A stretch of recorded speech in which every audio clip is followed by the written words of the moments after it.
Assalamualaikum warahmatullahi wabarakatuh. Dosen pengampu mata kuliah Sosiologi Hukum, Ibu Siska Elesta Putri MSI, dan rekan-rekan sekalian.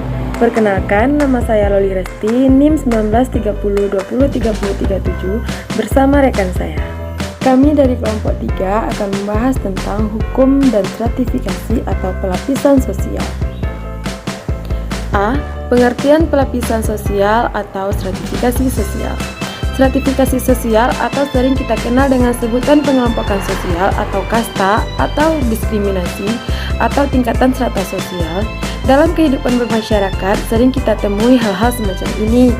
Penyebab yang melatar belakangi terjadinya stratifikasi sosial yaitu tingkat kekayaan, tingkat pendidikan, kepentingan, jabatan, dan masih banyak lagi. Pada akhir-akhir ini stratifikasi semakin menjadi dan nampak begitu jelas. Sudah dijelaskan dalam Undang-Undang Dasar 1945 bahwa setiap warga negara berhak mendapatkan perlakuan yang sama dalam hukum di Indonesia. Seperti yang telah dijelaskan dalam pasal 27 Undang-Undang 1945 yang berbunyi, setiap warga negara bersamaan kedudukannya di dalam hukum dan pemerintahan dan wajib menjunjung hukum dan pemerintahan itu dengan tidak ada kecualinya. Tetapi seperti yang kita ketahui, hukum di Indonesia masih memandang beda antara kalangan pejabat dengan masyarakat bawah. Mereka diperlakukan tidak sama antara keduanya. Keadilan harus ditegakkan tanpa pandang bulu, entah itu orang kaya atau miskin, petani, nelayan ataupun pejabat. Indonesia harus segera bangkit dari keterpurukan ini. Mau sampai kapankah terus seperti ini? Negara yang bersih dari korupsi, bersih dari stratifikasi sosial, bersih dari segala macam kejahatan harus diwujudkan. Cita-cita negara yang dulu pernah diucapkan yaitu seperti yang tercantum dalam pembukaan Undang-Undang 1945 alinea keempat yang berbunyi, kemudian daripada itu untuk membentuk suatu pemerintahan negara Indonesia yang melindungi segenap bangsa Indonesia dan seluruh tumpah darah Indonesia dan untuk memajukan kesejahteraan umum, mencerdaskan kehidupan bangsa dan ikut melaksanakan ketertiban dunia berdasarkan kemerdekaan, perdamaian abadi dan keadilan sosial. Dari situ sudah tampak jelas cita-cita para pendiri negara kita yaitu mewujudkan keadilan sosial, yang artinya ketika terjadi kasus seperti ini berarti telah menyimpang dari cita-cita bangsa karena tidak sesuai dengan apa yang diharapkan, dan itu semua harus dihilangkan dan jangan terus-menerus dilakukan. Kesadaran diri dari para pelaksanaan hukum dan penegak hukum harus dilaksanakan dengan jangan hanya tahu teori saja, tetapi lebih penting adalah praktiknya. B. Dasar-dasar pembentukan stratifikasi sosial. Segala sesuatu yang dapat dijadikan dasar stratifikasi sosial jika sesuatu dianggap bernilai atau berharga dibandingkan dengan yang lain. Stratifikasi sosial dapat terbentuk berdasarkan kekayaan, ekonomi, pendidikan, kekuasaan, atau keturunan. Dasar kekuasaan, masyarakat pasti lebih menghargai orang yang memiliki kekayaan berlimpah daripada orang yang tidak memiliki kekayaan sama sekali. Jika itu terjadi, maka dasar stratifikasi sosial adalah kekayaan atau ekonomi. Stratifikasi seperti disebut kelas sosial.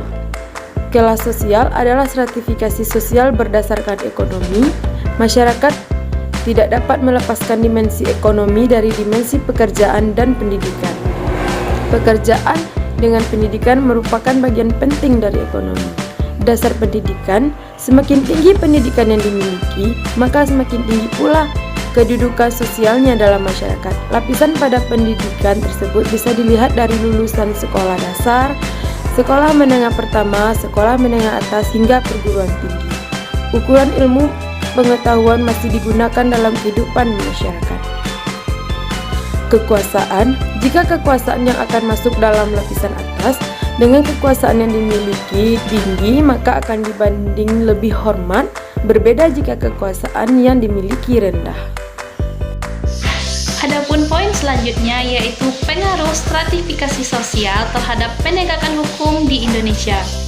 Adapun faktor-faktor yang menentukan adanya stratifikasi sosial yaitu antara lain yang pertama, kepemilikan atas kekayaan yang bernilai ekonomis dalam berbagai bentuk dan ukuran.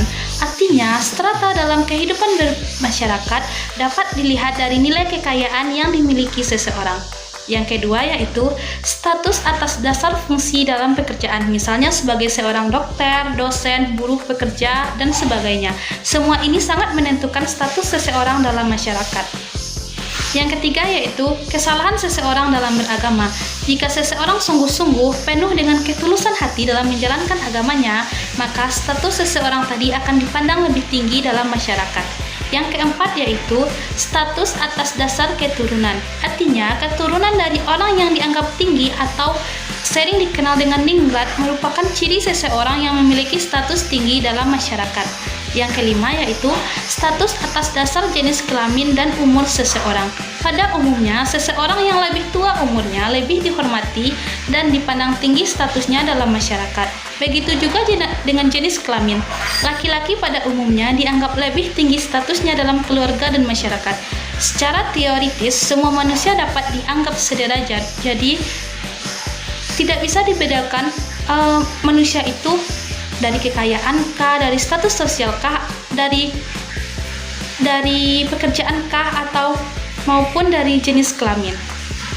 Yang selanjutnya yaitu penyelesaian masalah hukum dan kaitannya dengan stratifikasi sosial.